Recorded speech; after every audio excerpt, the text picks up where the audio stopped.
The cold darkness of space surrounded Vera Colony like an endless ocean. The colony hung in the black, a cluster of metal towers and domes lit by faint emergency lights. Normally, the hum of the central reactor filled the halls, but now it was gone. The silence made every footstep sound to loud. Aaron, the colony governor, stood in the main control room. He was a tall man with lines on his face that showed years of hard work and sleepless nights. The flickering lights above made shadows across his sharp features. His hands rested on the edge of the main console as he studied the readings on the screen. The numbers were not good. The reactor was dead, and the backup power would only last a few more weeks. Without it, the life support systems would fail. Oxygen would run out. Heat would vanish.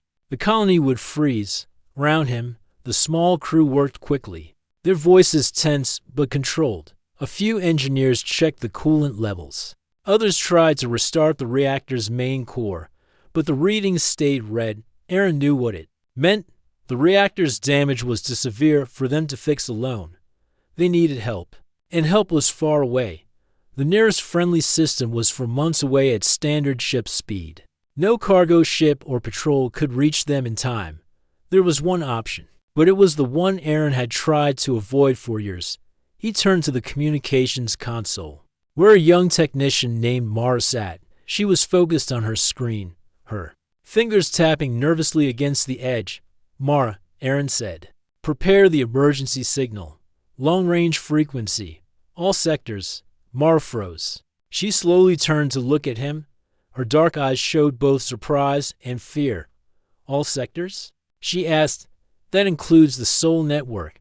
That includes Earth." Aaron nodded once. "I know." The room went quiet. A few crew members stopped what they were doing and looked over.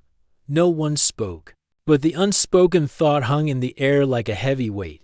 The stories about Earth were old, but they were not forgotten. Humans, the Deathworlders, were known across the galaxy for their strength and their unforgiving nature. They came from a planet that tried to kill them every day: storms, predators, diseases.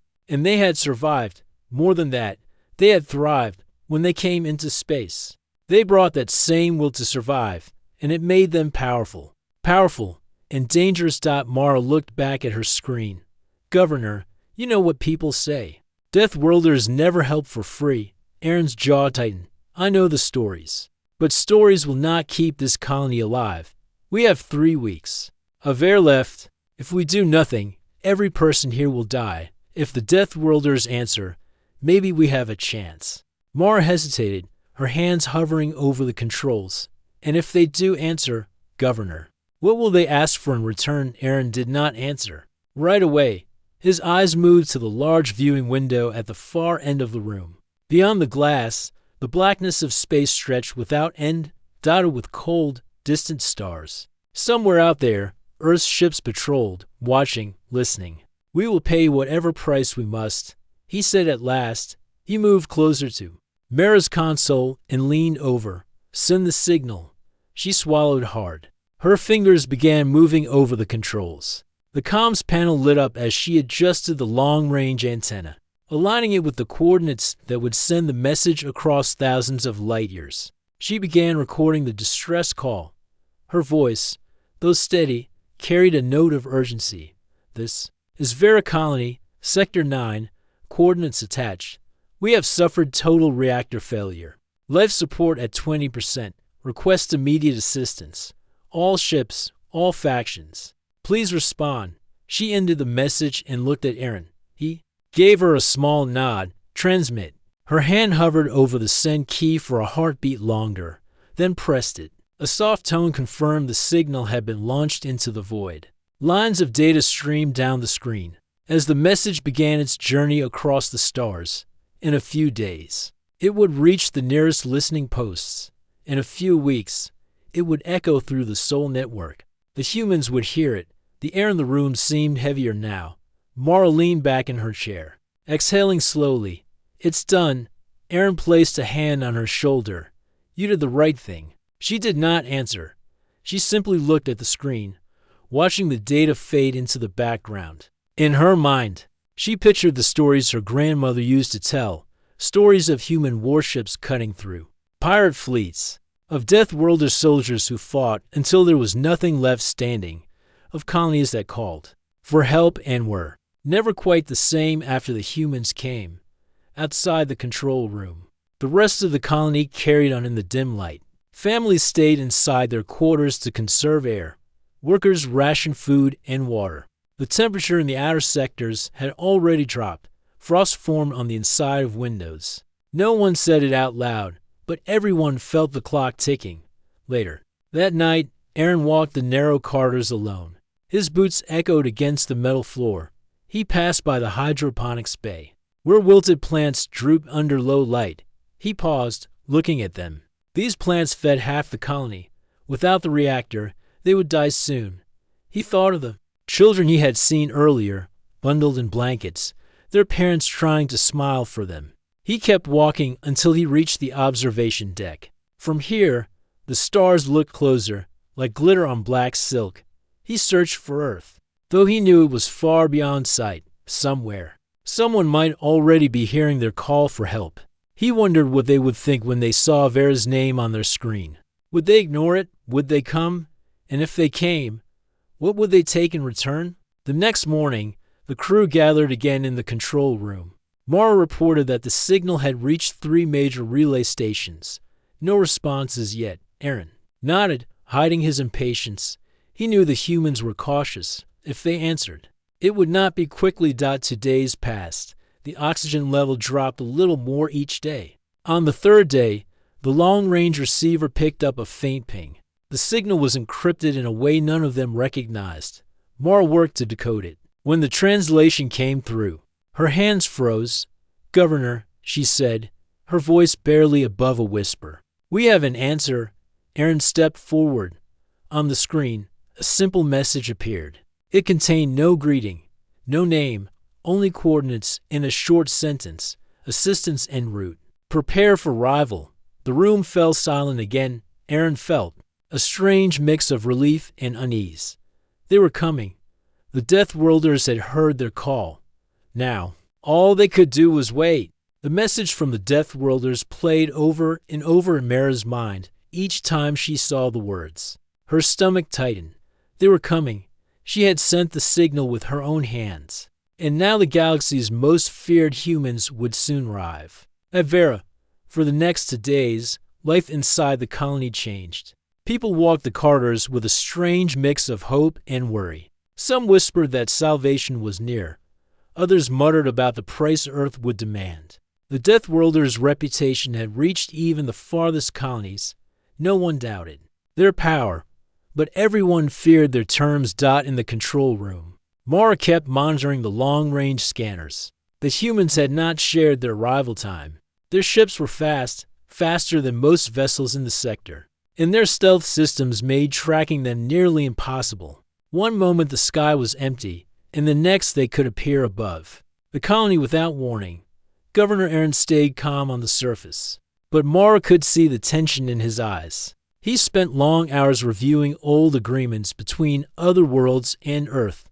Most were classified, but the few public records showed the same pattern. When the humans helped, they expected something in return. Not money, not goods, but loyalty. They built alliances that lasted for generations, and once you were part of their network, there was no leaving. On the 3rd day after the reply, Aaron called a meeting in the central briefing hall. The hall was a large, plain room with metal benches arranged in rows. About 100 colony leaders, workers, and engineers filled the space. The air was heavy with expectation. Aaron stood at the front, his voice steady as he spoke. "We have sent a signal, and the Deathworlders have answered. They're on their way. They will arrive soon. I will not hide the truth from you. Their help will not be free. Earth is powerful, but it does not give without taking. We must be ready for what they will ask." A miner named Roland stood. His clothes were covered in dust from the tunnels, and his voice carried across the room. "Governor, I have heard the stories. They say the humans fight harder than any other species. They say they never retreat. But I have also heard they never forget a debt. If we accept their help, will we become their servants?" Aaron looked him in the eye. if we refuse their help. We will not live long enough to be anyone's servant." That answer brought a ripple of uneasy laughter from some, but it did not erase the fear in the room. Mara sat near the back, listening. She remembered her grandmother's voice telling stories about human soldiers who faced impossible odds and still won. But her grandmother had also warned that those same soldiers could be merciless when betrayed. Later, Mara returned to the control room, alone at her console. She opened the colony's old news archives and searched for records about Earth. She found reports from decades past, accounts of pirate fleets destroyed in hours, of trade stations fortified against invasion, of entire worlds saved from collapse. But in each case, the rescued worlds joined Earth's network, and their ships flew under the Deathworlder banner from then on. She closed the files and sat in silence. She could not decide if this was salvation or slow surrender. The following night, as Mara checked the scanner logs, a faint blip appeared at the edge of the system. Her eyes narrowed. The signature did not match any known trader or patrol. It was faint, almost hidden, as if the ship did not want to be seen. She ran the readings twice, then called Aaron. When he arrived, she pointed to the screen. "It's them. I'm sure of it. They are masking their signal, but I can still trace the engine pattern." Aaron studied the display for a moment, then nodded. "They are close. Hours away, maybe less. Keep it quiet. I do not want panic before they arrive." Mara obeyed, but the knowledge burned in her mind, somewhere out there in the darkness beyond the colony's orbit. Deathworlders were watching them already. That night, she could not sleep. She sat in her small quarters, staring out of the narrow window at the cold stars. Somewhere among those points of light was the human ship. What would they be like? Would they walk the colony halls like soldiers occupying conquered ground? Would they speak politely, or would they simply issue orders? She remembered the firm tone of their message. No greeting, no promise. Just an instruction to prepare. The next morning, the first sign of their arrival came not from the sky, but from the colony's outer sensors. A short-range ping echoed through the control room. Mara's console flashed a proximity alert. She opened the feed, and her breath caught. A dark shape moved across the edge of the screen. It was long and sharp, with an armored hull that reflected almost no light. There were no bright running lights, no banners, no markings except for a small emblem near the front, a silver circle with a black line through its center. The mark of Earth, contact. Mara said aloud.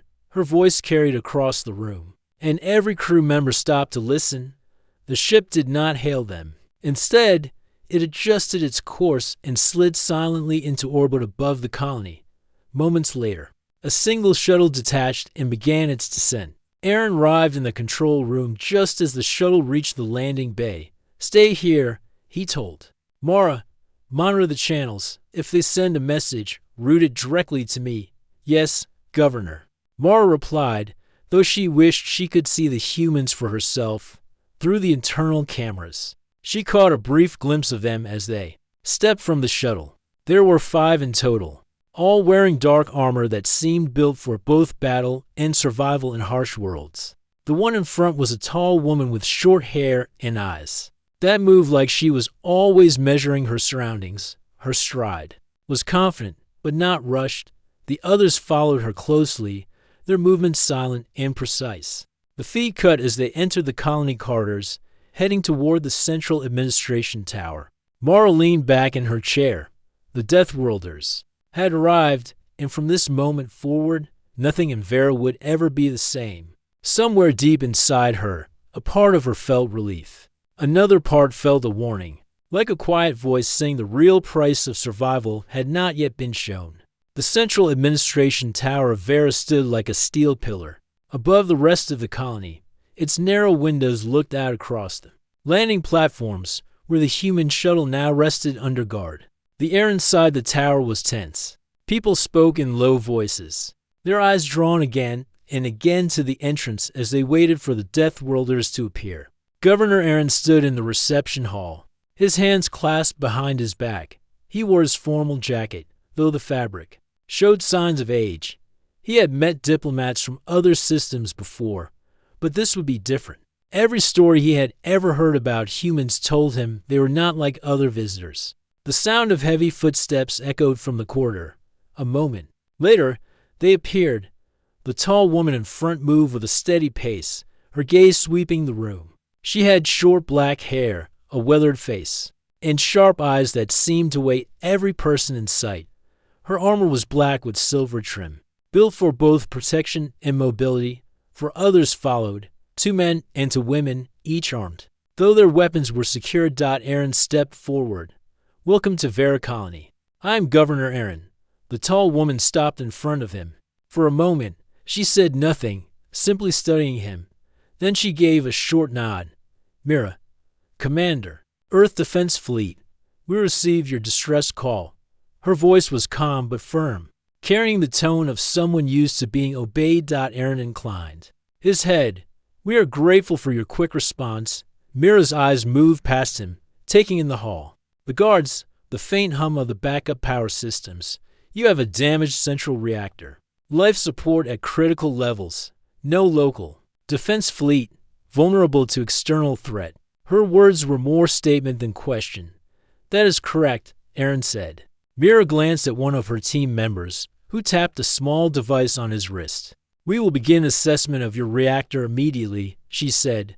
"Repairs will be possible, but you must understand that Earth's assistance comes under agreement." Aaron had expected this. "What agreement?" "You will be briefed after the immediate danger is resolved," Mira replied. "Right now, my engineers will work. My security officers will secure the area. You will provide full access to all systems and facilities."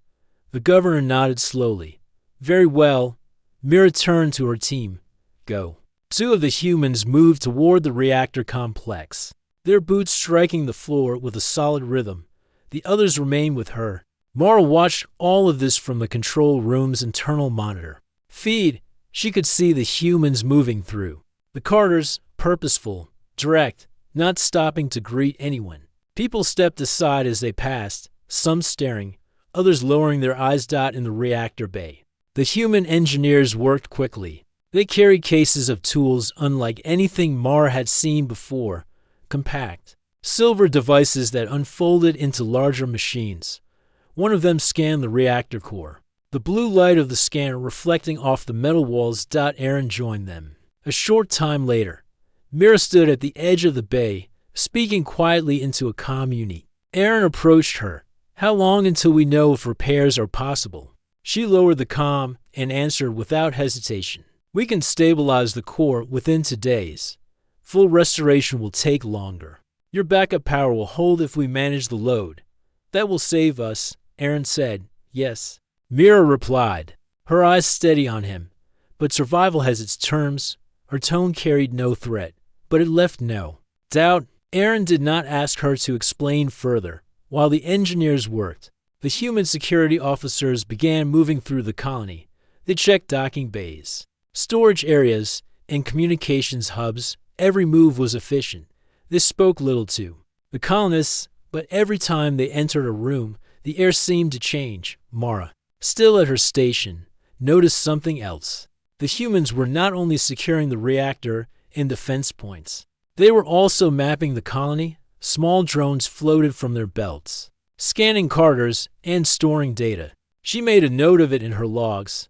That evening, Mira called a brief meeting with Aaron in the tower's private chamber. Mara was asked to attend as communications officer. The chamber was quiet, lit by a single ceiling light. Mira sat at the table, her posture straight. "Governor," she began, "we will stabilize your reactor. We will also install emergency shields to protect against external attack. These measures will make your colony harder to target." Aaron leaned forward. "We appreciate it." Mira's eyes narrowed slightly. "Understand this. Earth does not extend resources without purpose. When this crisis ends, we will discuss what Vera will give in return. It will not be credits. It will be commitment." Mara felt the weight in her words. Commitment. The kind of word that could mean a lifetime. Aaron's voice was steady. "We will discuss it when the danger has passed." Mira gave a single nod. "Good. In the meantime, follow my security officer's instructions. they act in your interest. Though you may not understand all of their actions after the meeting, as Mara walked back to the control room, she thought about what Mira had said. There was no anger in the commander's voice, only certainty. This was not someone who made empty threats. The Deathworlders had already decided the colony's future. The only question was how much of it they would reveal now. In the following hours, rumors spread quickly. People saw the humans moving crates from the supply bays to their shuttle for safekeeping. Others whispered that the humans were scanning the comm relays and copying the colony's navigation charts. No one dared confront them directly. Mara stayed at her console, listening to the steady hum of the long-range comm. Out there in the darkness above Vera, the Deathworlder ship waited, silent, watchful, like a shadow that could strike at any moment. And on the ground, their presence was already reshaping the colony. The arrival had brought hope. Yes, but it had also brought the quiet understanding that Vera now stood in the path of something far larger than itself. The next morning began with a low hum through the colony's comm system. It was not an alarm, but it carried authority. Mira's voice followed, calm and clear. All residents of Vera Colony remain in your assigned sectors until further notice. Earth Defense Fleet operations are underway. Do not interfere with engineering or security movements. The message repeated twice, then faded. Mara sat at her console in the control room, listening to the sound of boots in the hallway outside. Through the surveillance feeds, she saw human security officers moving in small teams, entering storage bays and equipment rooms. They carried handheld scanners, tagging crates and loading some into powered carts. A few colonists stood nearby, watching with narrowed eyes. She switched to another feed and saw the human engineers in the reactor bay. Sparks danced from the massive core as they replaced damaged conduits. The blue glow of the stabilizers was brighter than yesterday, a sign that progress was being made. The sight should have brought relief, but it was shadowed by unease. Governor Aaron entered the control room, his steps firm. Any updates? Mara nodded toward the display. Repairs are ahead of schedule, but the humans are moving supplies out of Sector 3 storage. Aaron's gaze hardened. I expected they would take some resources. They will call it necessary for the mission. As if to confirm his words, Mira herself arrived a short while later. She walked into the room without ceremony, two of her team behind her. Governor, she said, reactor repairs will be complete within 30 hours. Once done, we will install shield projectors on your outer perimeter. That is welcome news. Aaron replied evenly, but my people are concerned. Supplies are being removed from our stores. Mira did not flinch.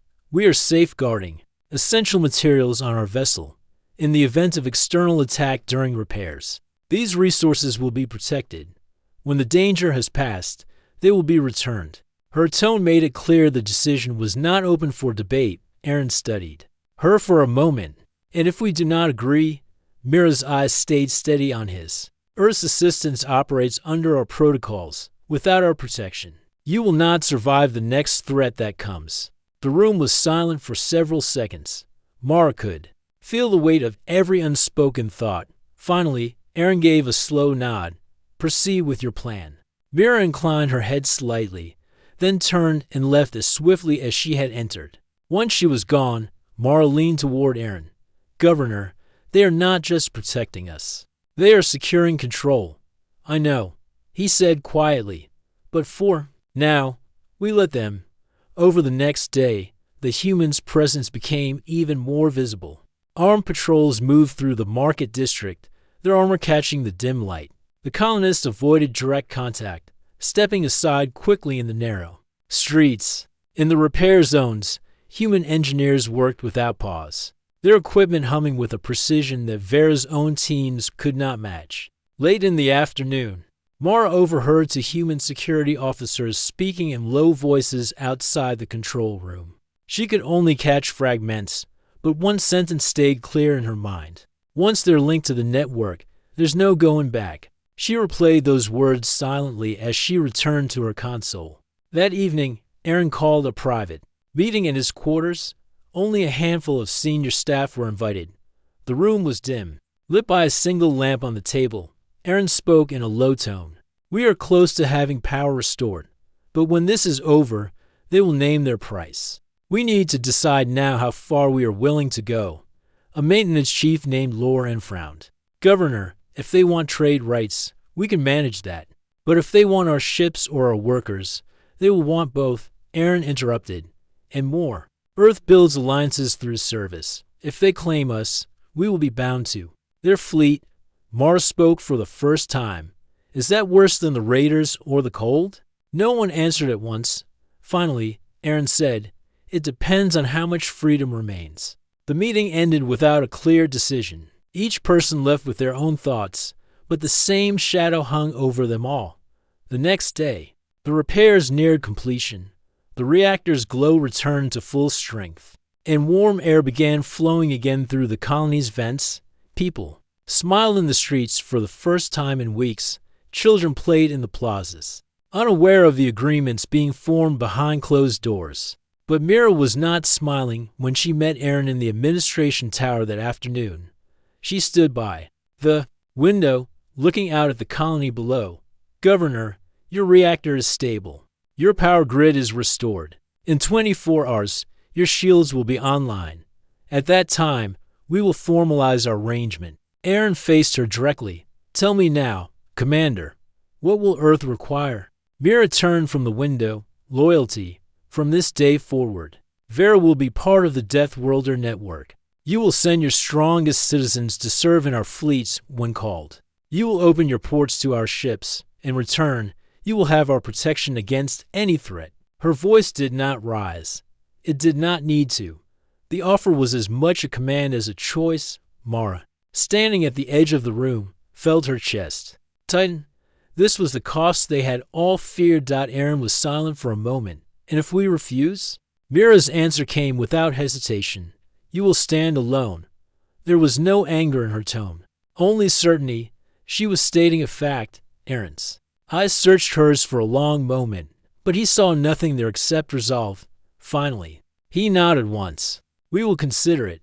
Mira gave a short, almost respectful nod in return. "You have until tomorrow. At that time, we leave, with or without your agreement." When she was gone, the room felt colder despite the restored heat. Mara looked at Aaron. "Governor, they have given us life, but they will take more than we can see." Aaron stared out at the colony's towers, their lights glowing again in the darkness. "Yes," he said quietly. "The question is whether we can afford to keep it." The day began quietly. The colony's power hummed steadily. Children's laughter echoed faintly in the market square. For a moment, it seemed like the nightmare was behind them. Yet beneath this fragile peace, tension brewed like a storm waiting to break. Mara watched from the control room as the shield projectors blinked to life around Vera's outer perimeter. The shimmering field cast a faint blue glow against the black of space. For the first time in weeks, the colony felt protected. But Mara knew the security was fragile. A shield against dangers far worse than a simple power failure. Suddenly, the long-range sensors beeped sharply. Mara's fingers flew over the console as the screen filled with data. Multiple fast-moving objects were detected, approaching the colony from the dark edge of the system. They did not match any known trade or patrol ship profiles. Their signatures were chaotic and aggressive. "Governor," Mara called, "we have incoming ships, a known fleet, possible raiders." Aaron entered the control room in an instant. His face set hard. "How many?" "At least a dozen. No communication from them. Their approach speed is fast, and they are armed." Aaron's jaw tightened. "Mira." Mara switched channels to the human fleet frequency. Mira's voice came through calm and cold. "We see them. Prepare your defenses. Earth's forces will engage shortly." Outside, the colony's alarms began to wail. The lights shifted from steady white to flashing red. People ran for cover or prepared weapons. The long nightmare was not over. Minutes later, the first raider ships appeared in orbit, their hulls marked with jagged symbols. They fired without warning. Explosions bloomed in space as shield projectors flared against incoming blasts. Vera's own defense turrets responded, but their fire was weak and slow. Mira's team moved quickly. Over the colony's speakers, Her voice commanded with quiet authority. All non-essential personnel remain indoors. Security teams will handle the defense. Do not interfere. The human fleet emerged from stealth, sleek warships cutting through the raider ships like knives. Their lasers struck with precision, disabling multiple enemy vessels before they could close in. Boarding shuttles launched, but human ground forces were already in place, blocking every path.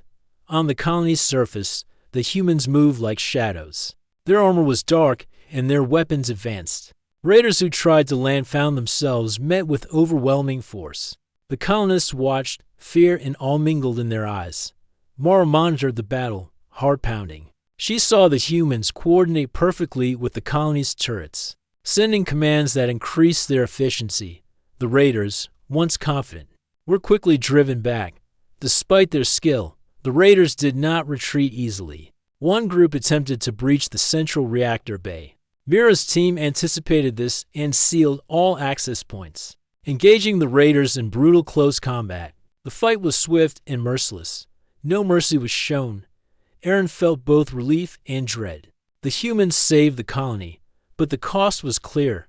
The Deathworlders did not fight for charity. They fought for control, for order, for their own rules. After hours of battle, the raider fleet was broken. The few survivors fled, leaving wreckage scattered across Vera's orbit. The colony's shields held, the reactor remained intact, and the humans stood victorious. Mira's voice came again over the comm. This attack was a test. You passed. But know this, the galaxy is unforgiving, only with the Earth's protection. Can you hope to survive? Our price remains. Aaron nodded slowly. We understand. Mara looked at him, her eyes questioning. Aaron gave a small, tired smile. Survival has its price. We will pay it. The colony breathed again. But deep inside, Mara knew this was only the beginning. The Deathworlders never showed mercy, and Vera was now bound to their will. The cold silence of space was broken by the sudden roar of engines and the harsh light of laser fire. The raiders had returned, stronger and more numerous than before. Their dark ships moved swiftly toward Vera Colony, eager to finish what they had started. Inside the colony, alarms blared and people scrambled to their stations. Governor Aaron stood at the command center, watching the flickering screens that showed the battle unfolding above. Mara sat beside him, fingers flying over the controls as she coordinated with the humans and the colony's defense teams. Commander Mira is leading the defense, Mara said. Her forces are already in position. Aaron nodded. Let's hope. Their strength is enough. Outside, the Deathworlders' ships moved like shadows through the blackness. Their sleek hulls reflected no light, and their weapons struck with deadly precision. The humans coordinated the colony's turrets and fighters, creating a web of destruction that tore through the raider fleet. On the ground, human soldiers moved swiftly through the colony's streets and docking bays. They were silent and deadly, their armor blending with the shadows. When raider boarding parties tried to infiltrate, the humans met them with ruthless force. Mara watched the battle feeds closely. One clip showed a human soldier disarming 3 raiders in seconds. Another showed a small group of humans holding a narrow quarter against overwhelming numbers. Their discipline and skill were unlike anything the colonists had ever seen. Aaron felt a mix of pride and fear. The humans saved them again, but their methods were harsh. There was no mercy for the enemy, no hesitation. This was not just a fight for survival. It was a warning to all who might threaten the Deathworlders' claim. Hours passed as the battle raged on. The raiders began to falter. Their ships exploded one by one, their boarding parties cut down or forced to retreat. The colony's shields held firm, thanks to the humans' precise control. Finally, the last raider ship was disabled and fled into the void. The silence returned, but it was heavy with the cost of the fight. In the aftermath, Mira gathered with Aaron in the command center. Her expression was serious but calm. The raiders will not return for some time, she said. Your colony is secure. Our forces will remain here to assist with repairs and defense. Aaron nodded. Thank you, Commander. Your help has saved us. Mira's eyes met his. Remember, Governor, Earth's protection comes with responsibility. You are now part of a larger network. You will send your best to serve in the fleet. When called, this is the price of survival. Aaron accepted the words with a heavy heart. The colony had won this battle, but the war for their future had only just begun. Mara looked at the stars through the command center's windows. She wondered what lay ahead. With the Deathworlders' power behind them, Vera was safer, but no longer free. The sun rose slowly over Vera Colony, casting pale light over the towers and domes. After weeks of darkness and fear, the colony felt alive again. The air was warmer. The plants in the hydroponics bays had begun to recover, and the streets buzzed softly with the sounds of daily life. Governor Aaron stood on the observation deck, watching the horizon. The human fleet still hovered in orbit, their sleek ships a reminder of the price paid for survival. Beside him stood Mara, her eyes distant but thoughtful. "It is a new dawn," Aaron said quietly. "But not the freedom we hoped for." Mara nodded. "Earth's protection is strong. The raiders will not come back. But we are no longer alone. We have allies and masters." Aaron sighed. "We have traded survival for control." In the weeks since the last battle, the humans had helped rebuild the colony's defenses and infrastructure. Their engineers worked alongside the colonists, sharing advanced technology that improved power efficiency and shield strength. But all gifts came with strings. Colonists were called to training programs, preparing them for service in Earth's fleet. Young men and women who had grown up on Vera found themselves learning skills they had never imagined, readying for a future among the stars but under a new banner. Not everyone accepted the change easily. Small groups whispered of rebellion, of seeking help from other factions. But the humans' presence was a warning. Their discipline and strength crushed any open dissent quickly and quietly. One evening, as the twin moons rose over the colony, Aaron met with Mira in the administration. "Tower, you have done much for us," Aaron said. "But I worry about the future. Will Vera always be under Earth's command?" Mira's gaze was steady. "You asked for help. We answered. We saved your people. Now, you are part of something greater. Earth offers protection and strength, but it demands loyalty." Aaron looked away. "I fear we have lost more than we gained." Mira placed a firm hand on his shoulder. "Survival requires sacrifice. Deathworlders know this better than anyone. You have made the choice to live. Now you must walk the path." Mara stood nearby, listening. She felt both hope and fear. The humans had saved them from destruction, but their price was a heavy one. Vera was no longer just a colony. It was a part of Earth's vast network, a single thread in a powerful web. Days later, as new recruits boarded a human transport for training, Mara watched silently. Among them was a young man named Kalen, full of promise and dreams of exploring the stars. She wondered if he knew the full meaning of the oath he was about to take. The colony had survived, but survival was only the beginning. The true test lay ahead. In the shadows of power and loyalty. As the stars glittered above, Vera's future stretched out before them, uncertain, bound, but alive.